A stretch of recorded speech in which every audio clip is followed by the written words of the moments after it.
Hello everyone, welcome back to Relaxing English with Panit. Our video here is relative pronouns in English. Today we'll explore what relative pronouns are, how to use them correctly, and common mistakes to avoid. By the end of this video, you'll have a solid understanding of this important grammar topic, and you'll even get to practice with some exercises. Let's get started. So, what exactly are relative pronouns? Simply put, relative pronouns are words that connect a clause or phrase to a noun or pronoun. They introduce relative clauses, which give us more information about the noun. The most common relative pronouns are who, whom, whose, which, that, where, when, and why. For example, in the sentence, "The book that I borrowed is fascinating," the word that is a relative pronoun connecting the clause I borrowed to the noun book. Pretty straightforward, right? Let's dive deeper into how these pronouns are used. Now let's look at how we use each relative pronoun. Who and whom are used for people. For example, the woman who called me is my teacher, or the man whom I met is a doctor. Who shows possession, as in, the student whose bag was stolen reported it, which is used for animals or things like the car which is red belongs to John.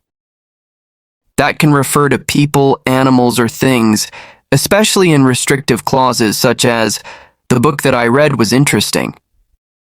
Finally, where, when, and why refer to places, times, and reasons like, this is the house where I grew up. Got it? Great.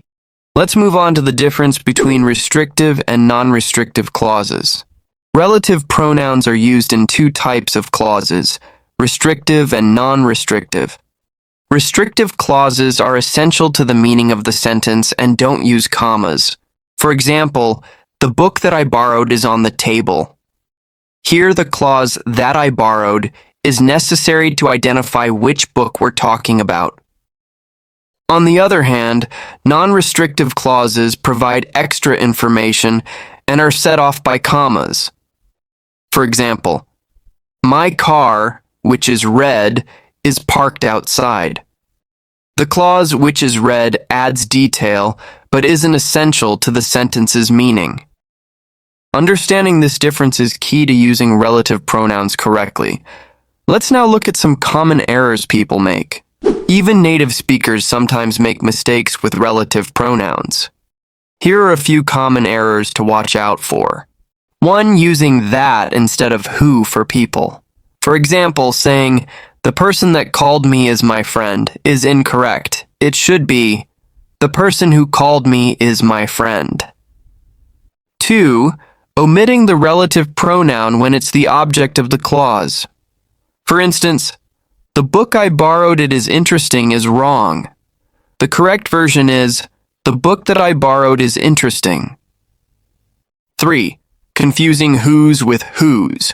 Remember, whose shows possession, while whose is a contraction of who is. For example, the student whose bag was stolen is correct, not whose. Avoiding these mistakes will make your writing and speaking much clearer. Ready to practice? Let's try some exercises. Now it's your turn. Here are a few exercises to test your understanding. 1. Fill in the blanks with the correct relative pronoun. Oh, the man called you is waiting outside. Oh, this is the house I grew up. Oh, the book is on the table is mine. To correct the errors in these sentences. Oh, the car that it is parked outside is mine. Oh, the woman whose bag was stolen is crying. 3. Combine these sentences using a relative pronoun.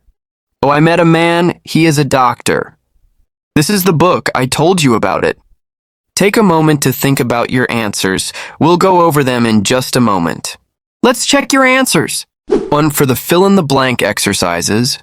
Oh, the man who called you is waiting outside. Oh, this is the house where I grew up. Oh, the book which is on the table is mine. 2. For the error corrections. Oh, the car that is parked outside is mine. Oh, the woman whose bag was stolen is crying. They're for the sentence combinations. Oh, I met a man who is a doctor. Oh, this is the book that I told you about. How did you do? If you got them all right, great job. If not, don't worry. Practice makes perfect. Let's quickly recap what we've learned. Relative pronouns like who, whom, whose, which, that, where, when, and why connect clauses to nouns. Use who for people, which for things, and that for both. Avoid common errors like omitting pronouns or confusing whose and whose. Here's a tip. Practice identifying relative clauses in sentences you read or hear. The more you notice them, the more natural they'll become in your own writing and speaking. Thanks for watching. I hope this video has helped you understand relative pronouns better. Keep practicing and soon you'll be using them like a pro. Have a great day and happy learning.